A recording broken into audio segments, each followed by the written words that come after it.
আসসালামু আলাইকুম। এসএসসি 2026 সালের পরীক্ষার্থীরা, এর আগের ভিডিওতে আমরা পদার্থবিজ্ঞানের সাজেশন দিয়েছিলাম। আজকের ভিডিওতে আমরা রসায়নের ফাইনাল সাজেশনটা দিয়ে দিব। সামনে সময় অল্প, এই শর্ট টাইমে যাতে অল্প সময়ে একটা A+ প্রিপারেশন নিয়ে পরীক্ষার হলে যেতে পারি সেরকমই একটা সাজেশন দেওয়ার চেষ্টা করব। এবং প্রত্যেকটা শিক্ষার্থীকে বলি, আমরা কিন্তু অলরেডি প্রায়গুলো সাবজেক্টের আবশ্যিকের সবগুলো সাবজেক্টের সাজেশন আপলোড করে দিয়েছি। গ্রুপ ভিত্তিক সাবজেক্ট শুরু করলাম, দু একদিনের ভিতর গ্রুপ ভিত্তিকও শেষ হয়ে যাবে।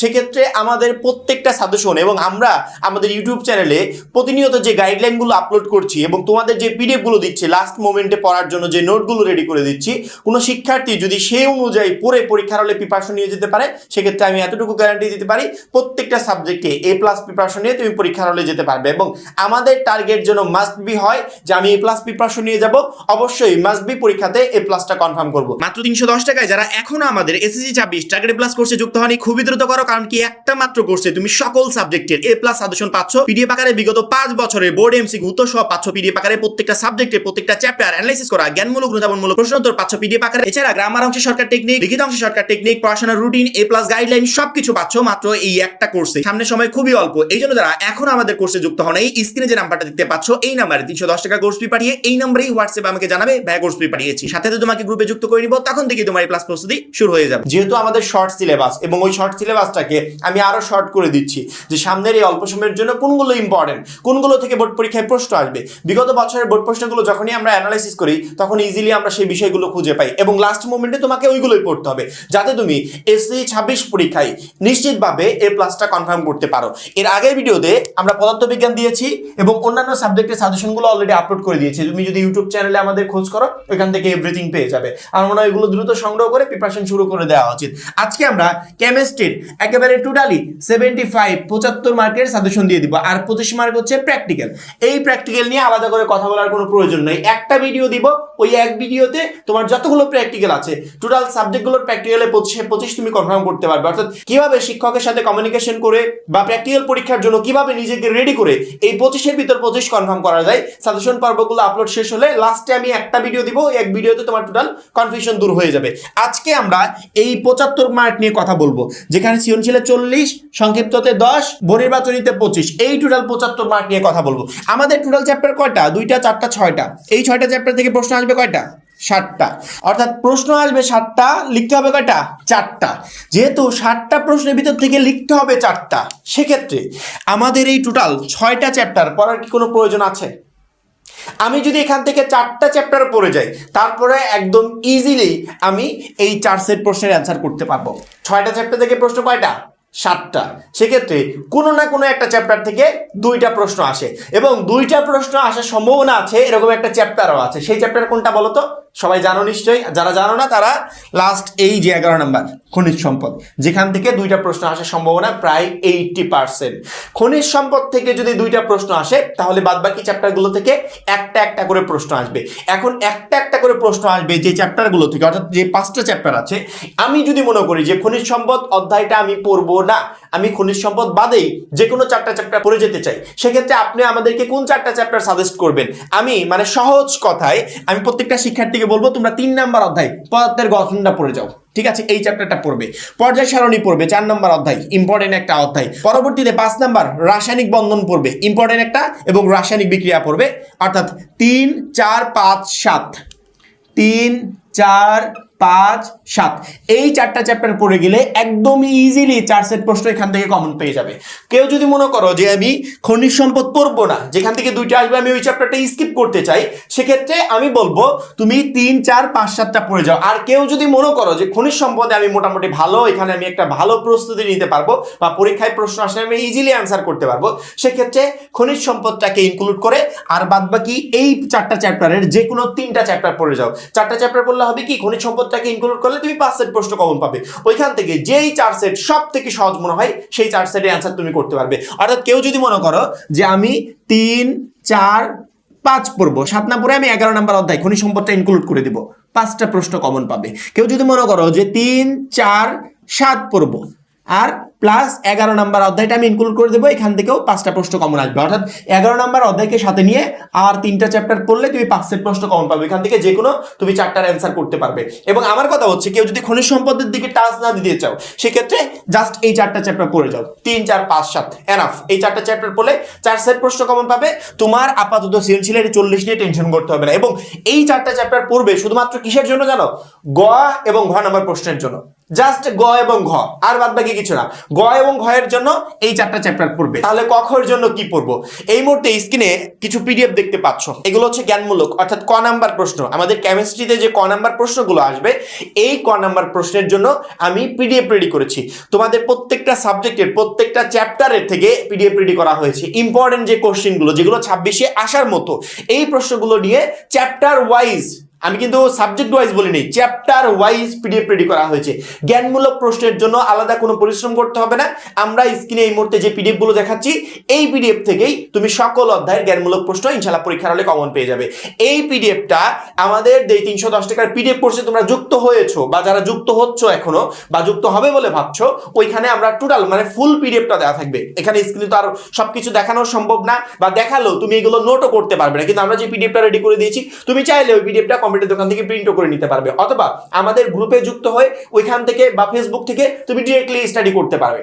অর্থাৎ জ্ঞানমূলক প্রশ্নের জন্য পিডিএফ রেডি করেছি। জ্ঞানমূলক প্রশ্নটা গেল, এবার অনুধাবনমূলক। এই মুহূর্তে স্ক্রিনে যে প্রশ্নগুলো দেখতে পাচ্ছ এটা হচ্ছে অনুধাবনমূলক প্রশ্ন এবং উত্তর, অর্থাৎ প্রশ্নের পাশাপাশি আমরা উত্তরও দিয়েছি। সেম ভাবে অনুধাবনমূলক প্রশ্নের জন্য আমরা পিডিএফ রেডি করেছি, অর্থাৎ প্রত্যেকটা চ্যাপ্টার থেকে যে ইম্পর্টেন্ট কোশ্চেনগুলো হয় এই কোশ্চেনগুলো আলাদা আলাদা করে চ্যাপ্টার ওয়াইজ পিডিএফ রেডি করা। কোনো শিক্ষার্থী যদি এই পিডিএফ গুলো কমপ্লিট করে পরীক্ষার হলে যেতে পারে সেক্ষেত্রে আমার মনে হয় না যে অনুধাবনমূলক প্রশ্ন নিয়ে তাকে কোনো টেনশন করতে হবে। ইনশাআল্লাহ অনুধাবনমূলক প্রশ্ন তার পরীক্ষার হলে প্রত্যেকটা কমন থাকবে। অর্থাৎ জ্ঞানমূলক অনুধাবনমূলক প্রশ্নের জন্য তোমরা কি কি পড়বে, কোন প্রশ্নগুলো পড়বে সেগুলো ডিরেক্টলি আমরা তোমাদেরকে দিয়ে দিচ্ছি। আর গ এবং ঘ এই 2টা প্রশ্নের জন্য জাস্ট এই 4টা চ্যাপ্টার পড়ে যাবে। কেউ যদি মনে করো যে আমি এই প্যাটার্নটা পড়বো পড়তে পারো, কেউ যদি মনে করো এই প্যাটার্নটা পড়বো পড়তে পারো, কেউ যদি মনে করো না এই 4টাই পড়বো পড়তে পারো, এটা তোমার ইচ্ছা, ঠিক আছে? শুধুমাত্র গ এবং ঘ এর জন্য। সেক্ষেত্রে আমার মনে হয় না যে সৃজনশীলের এই 40 মার্ক নিয়ে একটা শিক্ষার্থীকে আর চিন্তা করতে হবে। ইনশাআল্লাহ 40-এর ভিতর 40ই তুমি সুন্দর করে অ্যান্সার করতে হবে, যেখানে শিক্ষকের নাম্বার কাটার কোনো অপশন থাকবে না। এইবার আসি সংক্ষিপ্ত প্রশ্ন, একটাতে 2 মার্ক করে, ঠিক আছে? বেশি অতিরিক্ত বড় লিখতে হয় না। এখানে তুমি যে এক একটা কোশ্চেন 3 লাইন 4 লাইন এইভাবে 5 লাইন এরকম করে লেখো, সেক্ষেত্রে এক একটা প্রশ্নের পিছনে তুমি 2 নাম্বার করে পাবে। সংক্ষিপ্ত প্রশ্ন কিভাবে পড়বো, কোনগুলো পড়বো, কি কি পড়বো, যাতে পরীক্ষার হলে আমি ইজিলি 10 নাম্বারের ভিতর 10 নাম্বারই কনফার্ম করতে পারি। এই সংক্ষিপ্ত প্রশ্নের জন্য এক্সট্রা মাথাও খাটাতে হবে না। কেন খাটাতে হবে না? এই মুহূর্তে স্ক্রিনে যে পিডিএফটা দেখতে পাচ্ছ এখানে 2026-এর জন্য সবচেয়ে গুরুত্বপূর্ণ প্রত্যেকটা চ্যাপ্টার থেকে যে সংক্ষিপ্ত প্রশ্নগুলো হতে পারে সেই সংক্ষিপ্ত প্রশ্নগুলো সুন্দর করে দেওয়া হয়েছে। অর্থাৎ এই পিডিএফটা তুমি হাতে পাওয়ার পর তুমি এখান থেকে সংক্ষিপ্ত প্রশ্নের প্রিপারেশন নিতে পারবে, তোমাকে আলাদা এক্সট্রা করে কোনো কষ্ট করতে হবে না। এই পিডিএফটা ইউটিউবে যতদূর আমাদের দেখানো সম্ভব আমি দেখিয়ে দিলাম, বাদ বাকি টোটাল পিডিএফটা আমাদের গ্রুপে দেওয়া থাকবে। ওইখান থেকে তুমি যে জ্ঞানমূলক গুণাত্মকমূলক প্রশ্নের পিডিএফ সংগ্রহ করবে ওইখানে আমাদের সংক্ষিপ্ত প্রশ্নের পিডিএফ দেওয়া থাকবে। শুধুমাত্র এই সাবজেক্ট না, অল সাবজেক্টের তোমার যেই সাবজেক্টে যা প্রয়োজন সবকিছু আমাদের গ্রুপে দেওয়া আছে। আমরা যে কোর্সের কথা বলি সবসময়, মাত্র 310 টাকার কোর্সে কয়েক হাজার টাকার জিনিস দেওয়া আছে। অর্থাৎ তুমি যুক্ত হলে বুঝতে পারবে যে ভাইয়া এর মূল্য কখনো 310 টাকা হতে পারে না। তারপরেও আমরা শিক্ষার্থীদেরকে যুক্ত করছি, শিক্ষার্থীদেরকে অ্যাড করছি, যাতে তাদেরকে আলাদা করে এক্সট্রা টাকা খরচ করে কোনো টেস্ট পেপার না কিনতে হয়, আলাদা অন্য কিছু না কিনতে হয়। তারা এভরিথিং, টোটালি এভরিথিং আমরা আমাদের কোর্সে ওইখানে দিয়ে দিয়েছি। অর্থাৎ সংক্ষিপ্ত প্রশ্নের এই 10 নাম্বার নিয়েও তোমাকে টেনশন করতে হবে না, কারণ কি আমরা যে কোশ্চেনগুলো রেডি করে পিডিএফ আকারে তোমাকে দিয়েছি এখান থেকেই ইনশাল্লাহ তোমার এই 10 নাম্বার কমন থাকবে। সেক্ষেত্রে 40 আর 10 এই 50 মার্ক নিয়ে আপাতত টেনশন নাই। টেনশন কি? এই 25 নিয়ে বহু নির্বাচনী, 25-এর এই বহু নির্বাচনে মানে কমন পাওয়ার জন্য আমি কোন সাজেশন ফলো করব, বা কোন সাজেশন ফলো করলে কমন আসবে কি? কেমিস্ট্রির এই বিষয়গুলো, শুধুমাত্র কেমিস্ট্রি না, আমাদের গ্রুপ ভিত্তিক যতগুলো সাবজেক্ট আছে বা আমাদের অল সাবজেক্ট আছে, আমি যদি এই সাবজেক্টের জন্য মানে বিশেষ কোনো সাজেশন ফলো করে এমসিকিউর জন্য বিশেষ করে সাজেশন ফলো করে পরীক্ষার হলে যাই, সেক্ষেত্রে এখান থেকে কমন পাবো কিনা? এমসিকিউর জন্য কোনো সাজেশন ফলো করা লাগে না। কারণ কি? এসএসসি পর্যায়ে একমাত্র পর্যায়ে যে কোনো শিক্ষার্থী যদি তার টেক্সট বুকটা হাতের মুঠোয় রাখতে পারে ওইখান থেকে অল এমসিকিউ তার কমন থাকবে। অর্থাৎ এসএসসি পর্যায়ে মূল বই বাইরে থেকে কোনো এমসিকিউ হয় না, প্রত্যেকটা এমসিকিউ তুমি মূল বই থেকে পাবে। যেহেতু মূল বই থেকে আমি সকল এমসিকিউ পাবো, সেক্ষেত্রে আমি মূল বইটা রেখে আমি অন্যান্য কিছু কেন ফলো করবো? মানে অনিশ্চিত কিছু আমি কেন ফলো করব? মূল বইটা ফলো করি না। তোমার মেইন কাজ হবে তুমি তোমার টেক্সট বুকটাকে সুন্দর করে স্টাডি করবে, করার পরবর্তীতে বিগত 5 বছরের বোর্ডের এমসিকিউ গুলো সলভ করবে। বিগত 5 বছরের বোর্ডের এমসিকিউর জন্য কোনো টেস্ট পেপার কিনতে হবে না। আমরা আমাদের যে পিডিএফ কোর্সের কথা এতক্ষণ ধরে বলছি, ওইখানে বিগত 5 বছরের বোর্ডের এমসিকিউ সুন্দর করে দেওয়া আছে উত্তর সহ। তুমি ওইখান থেকে 5 বছরের বোর্ডের এমসিকিউ সংগ্রহ করবে, প্লাস তোমার টেক্সট বুক থেকে সুন্দর মতো স্টাডি করবে। এইচএসসি পর্যায়ে এই কেমিস্ট্রির মানে এমসিকিউ কমন পাওয়ার জন্য কয়টা বই যে পড়া লাগবে, কয়টা রাইটারের বই পড়া লাগবে, তারপরেও পরীক্ষার হলে গিয়ে কমন পাবে কিনা সন্দেহ। কিন্তু এসএসসি পর্যায়ে যেখানে মূল বই থেকে সবকিছু কমন থাকবে, সেক্ষেত্রে এত সুন্দর অপরচুনিটি থাকার পরে আমি মূল বই রেখে অন্যান্য কিছু কেন পড়বো?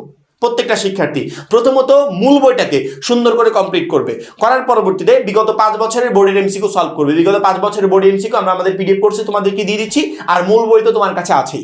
এই বইটাকে যেই কয়ের পারো রিভিশন দিবে, 5 বার 10 বার পরীক্ষার আগ পর্যন্ত 15 বার যেই কয়ের পারো রিভিশন দিবে, যত রিভিশন দিবে দেখবে বইটা আস্তে আস্তে তোমার আয়ত্তে চলে আসছে। অর্থাৎ যখনই মোটামুটি রিভিশন দেওয়া শেষ, বই সম্পর্কিত একটা ধারণা চলে আসে, তখন তুমি বিগত 5 বছরের বোর্ডের এমসিকিউ গুলো সলভ করবে। সলভ করলে নিজেই বুঝতে পারবে যে তুমি এই এমসিকিউর জন্য কতটুকু প্রস্তুত। এর আদার্স অন্য কোনো উপায়, অন্য কোনো সাজেশন ফলো করলে তুমি এতটা নিশ্চিত থাকতে পারবে না যে পরীক্ষার হলে গিয়ে তোমার 25টা এমসিকিউ কমন থাকবে। কিন্তু তোমার টেক্সট বুক হাতে মুঠোয় থাকুক, তোমার প্রত্যেকটা এমসিকিউ পরীক্ষার হলে কমন থাকবে, একটাও মিস হবে না। সেক্ষেত্রে আমার মনে হয় এমসিকিউর জন্য মানে আমি অন্য কোনো উপায় ফলো করে নিজেকে একটা বিপদের ভিতর না ফেলে আমি যেন আমার টেক্সট বুকের দিকে খেয়াল করি, মূল বইটাকে কমপ্লিট করে পরবর্তীতে বিগত 5 বছরের বোর্ডের এমসিকিউ কমপ্লিট করব ইনশাআল্লাহ। শুধুমাত্র এই সাবজেক্টটা, তোমার সকল সাবজেক্টের ক্ষেত্রে প্রসেসে একটাই, যদি এমসিকিউ টোটালি কমন পেতে চাও, তাছাড়া আদার্স কোনো প্রসেস নাই। সেক্ষেত্রে 25টার ভিতর 25টা এমসিকিউ তোমার ইনশাআল্লাহ কমন থাকবে।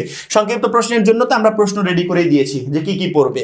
জ্ঞানমূলক অনুধাবনমূলকের জন্য রেডি করে দিয়েছি গ এবং ঘয়ের জন্য 3 4 5 7 অথবা 3 4 5 11 অথবা 3 4 7 11 এর যে কোনো একটা প্যাটার্ন তুমি ফলো করে যাবে, ইজিলি একবারে 5 সেট প্রশ্ন কমন পেয়ে যাবে। ওর ভিতর যেই 4টা ভালো লাগে সেই 4টার অ্যান্সার করতে পারবে। কেউ যদি 3 4 5 7 পড়ো, এখান থেকে 4টা প্রশ্ন কমন পাবে, 4টার অ্যান্সার করতে পারবে। এবং প্র্যাকটিক্যালের 25 নিয়ে তো তোমাকে টেনশনই করতে হবে না। ওই 25 এর ভিতর 25 তুমি কিভাবে কনফার্ম করবে সেই দায়িত্ব আমার।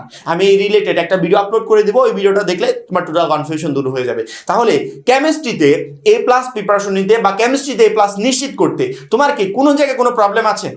আমি আশা করছি কোনো জায়গায় কোনো প্রবলেম নেই। ইনশাল্লাহ কেমিস্ট্রিতে তুমি বেস্ট একটা প্রিপারেশন নিয়ে পরীক্ষার হলে যেতে পারবে এবং মাস্ট বি এ প্লাসটা কনফার্ম করতে পারবে। শুধুমাত্র কেমিস্ট্রি না, আমরা অল সাবজেক্টের সাজেশনের সকল পিডিএফ ইতিমধ্যে আপনাদের গ্রুপে অ্যাড করে দিয়েছি। সেক্ষেত্রে যারা এখনো আমাদের এসএসসি 26 টার্গেট প্লাস কোর্সে যুক্ত হন, খুবই দ্রুত যুক্ত হয়ে যাবে, কারণ কেউ একটা মাত্র কোর্সে তোমাকে প্রত্যেকটা সাবজেক্টে এ প্লাস পেতে প্রচন্ড পরিমাণে হেল্প করবে।